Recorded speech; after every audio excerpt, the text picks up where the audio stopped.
দেখা নেই কাঙ্ক্ষিত বৃষ্টির, নেমে গেছে পানির স্তর, যে কারণে ঝিনাইদহে অকেজো হয়ে পড়েছে শত শত নলকূপ। সরবরাহ করা হয়নি জিকে সেচ খালের পানি, ফলে দেখা দিয়েছে পানির তীব্র সংকট।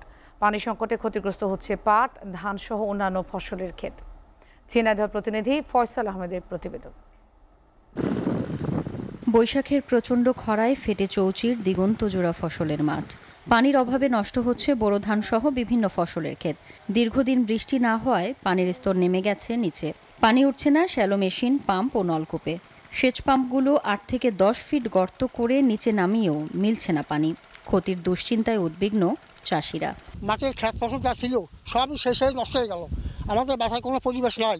মোটরে কোনো জায়গায় পানি উঠতেছে না, লেয়ার নিচে চলে গেছে। আমাদের সারা মাঠে এরকম অবস্থা, সব ধান নষ্ট হয়ে গেছে। কারণ কেনালেও পানি সরকার দিত, তাও দেয় না। এখন বৃষ্টি বাদলা নেই, এখন তো ধান সব শুকায় নষ্ট হয়ে যাবে। এখন বিশাল ক্ষতি হয়ে যাবে আমাদের। শুধু মাঠই নয়, তীব্র খরায় পানির সংকটে ব্যাহত হচ্ছে গৃহস্থলীর কাজকর্ম। গৃহস্থলী কাজের জন্য ছুটতে হচ্ছে দূর দূরান্তে। জেলার 6টি উপজেলাতেই একই অবস্থা। এর মধ্যে সবচেয়ে বেশি বিপাকে পড়েছেন শৈলকুপা উপজেলার মানুষ।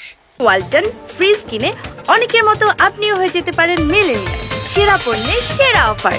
পানি মোটরে উঠতেছে না, কলে উঠতেছে না, দূরিতে পানি নিয়ে এসে খাচ্ছি, তাও তো পানি থুলি গরম হয়ে যাচ্ছে। কোনো জায়গায় পানি নেই, আমরা খুব কষ্টে আছি।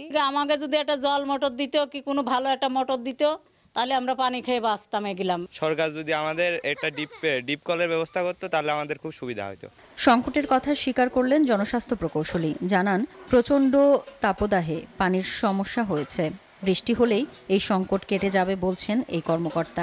পরিশেষে এটাই বলতে পারি যে বৃষ্টির পানি না হলে এই সমস্যার সমাধান হবে না। আমরা ধারণা করছি যে বৃষ্টি হলে এই সমস্যার সমাধান অচিরে সমাধান হয়ে যাবে। জনস্বাস্থ্য প্রকৌশল অধিদপ্তরের তথ্য মতে জেলায় 17,000 গভীর ও 18,000 অগভীর নলকূপ রয়েছে। এসিটিভি নিউজ ডেস্ক।